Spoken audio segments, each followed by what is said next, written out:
KEYC News Now to Go is sponsored by Rivers Edge Hospital and Clinic. People caring for people. Moments like these make life worth living. Rivers Edge Hospital and Clinic is your partner in taking control of your own health. Take your steps towards a lasting tomorrow. Rivers Edge Hospital. Hello, and thanks for joining us for this KEYC News Now to Go update. I'm Jackson Turk. In a few minutes, I'll be joined by First Alert meteorologist Caitlin Lohr with a look at today's forecast and the week remaining. We start with state news today. Minnesotans' insurance premiums could rise as early as the new year, according to state experts. Leaders with MNsure, the state's healthcare marketplace, say a set of credits are set to expire at the end of the year. Arquin Gorham explains what that could mean and why it's not yet a done deal.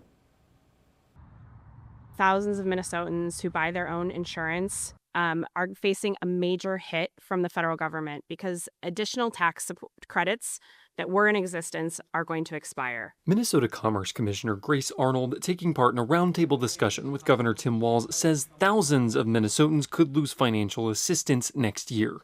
It's raising costs, it's reducing the value of the plan that you get, and it's making it harder to stay in coverage or to get into coverage to begin with. The credits in question were originally part of the Affordable Care Act, designed to lift the cost burden of health insurance for households earning up to 4 times the poverty line. MNsure experts say the credits are set to sunset at the end of the year and could drive up costs for up to 62% of their enrollees, even ones that don't get the credits. It's raising costs, it's reducing the value of the plan that you get, and it's making it harder to stay in coverage or to get into coverage to begin with. In Washington, a growing contingent of lawmakers are reportedly looking to renew the credits as part of a bill to avert a government shutdown. Governor Walz says the removal of those credits would only add to the effects of the reconciliation bill earlier this year.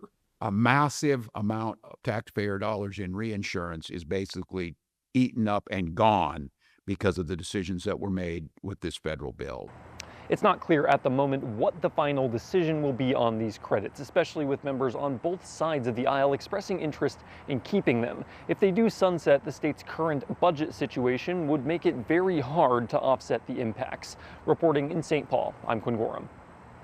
More state news now. Tuesday, a judge sentenced former DFL State Senator Nicole Mitchell for breaking into her stepmother's home in Detroit Lakes last year. For that, she will have to serve 6 months in jail, but it can be done in the Ramsey County Workhouse, and she can be part of the work release program if she can prove she has a job by October 1st. Before the judge handed down the sentence, a statement from the stepmother was read in court, and here's what Nicole Mitchell said before she was sentenced. Your Honor, I deserve to be here today.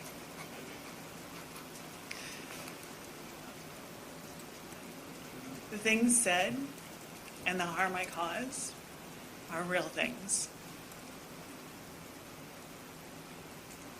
And I completely abide by whatever you feel is fair.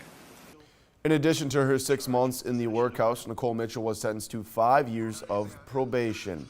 Well, fall has officially arrived and the season for pumpkins and apples is upon us. At the Mankato Farmers Market, the array of summer veggies is slowly giving way to fall. But along with the pumpkins and apples, traffic cones have sprouted along Mankato's bustling Adams Street, making getting to and around the market a hassle. That has pushed the location of the market over just a bit in an attempt to draw as many eyes as possible. We got approval from the managers at Best Buy to shift ourselves over to be right next to the roundabout for a little more visibility, and hopefully a few folks who are passing by there still know that we are indeed still here every Tuesday and Thursday. The farmers market runs from 3 to 5:30 every Tuesday and Thursday and 8 to noon on Saturdays through October. Crazy to think that October is a week away on the 10-day forecast. Caitlin Lohr joining me now at the desk. Caitlin, it's true, we are in the last week of September. Crazy to think that it's just going to go by like that. Yeah, you know, and the biggest thing that I could push about this forecast with how quiet it is right now, and we like quiet weather, you know, it's a nice relaxing, is we've got warmer weather in store. And typically when we have that coming our way, it also means a spike in humidity.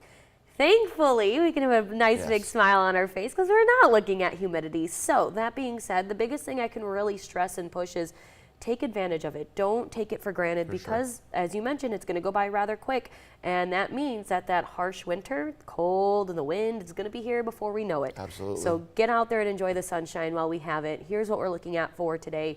Temperature-wise, another seasonal afternoon, looking at highs in the mid-70s before starting to taper off back into the 50s after midnight, going into the overnight hours, or I should say just before midnight. But all in all, I know it started off on the foggy side just like it did yesterday, and guess what? You could see that again tomorrow morning. But what the biggest thing we are looking at is a lot of sunshine and those warmer temperatures on the way. Today, seasonal. After today, not quite seasonal.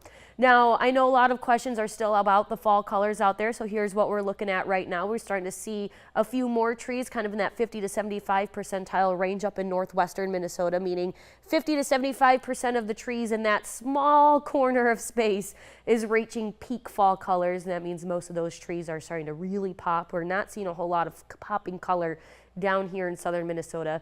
But what will help with that are some cooler nights that we will see from time to time, as well as the shortening day length. The shortening day length kind of triggers the process in the trees to realize, oh, we're going into fall and winter, time to start changing our chemical processes, no longer providing that chlorophyll, which is through the process of photosynthesis. All of those big words come together, making our leaves green in the summertime. When that process stops, another chemical process starts, and you start to see the decomposition of the green color and the popping of colors such as reds, purples, yellows, oranges, and everything in between of those shades. Like I said, for tonight, we are looking at some areas of fog, cooler temperatures, which will help with those leaves changing colors as we drop to a low 52 degrees by tomorrow morning.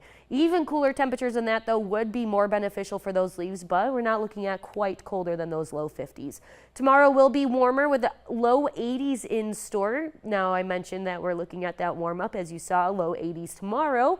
From that point forward, we're looking at upper 70s, low to mid 80s through the weekend, but what we're not looking at is a spike in humidity. This means right here that it is going to be warm, yes, but it is going to be comfortable. You're not going to walk outside and immediately get blasted by that animal breathing down your back, or so what it feels like. Now, here's what it looks like on your extended forecast. A lot of sunshine coming our way, which is why I'm saying get out there and take advantage of it. Don't take it for granted. Highs anywhere in the upper 70s, low 80s. I know we want to see cooler temperatures, and I do too, but that doesn't mean we can't enjoy this nice weather while it continues to linger. I'll tell you what, I'm hoping that by the end of next weekend, not this coming, but the end of next weekend, we're only seeing 60s. I am hopeful We'll for see. that, but we'll have to get there. We'll have to get there first, that's right. Well, thank you, Caitlin. We appreciate it. And thanks for watching this KYC News Now to Go update. Stay with us for the latest local news, weather, and sports on our website. And don't forget to download the free KYC News and Weather apps for the latest headlines and forecast.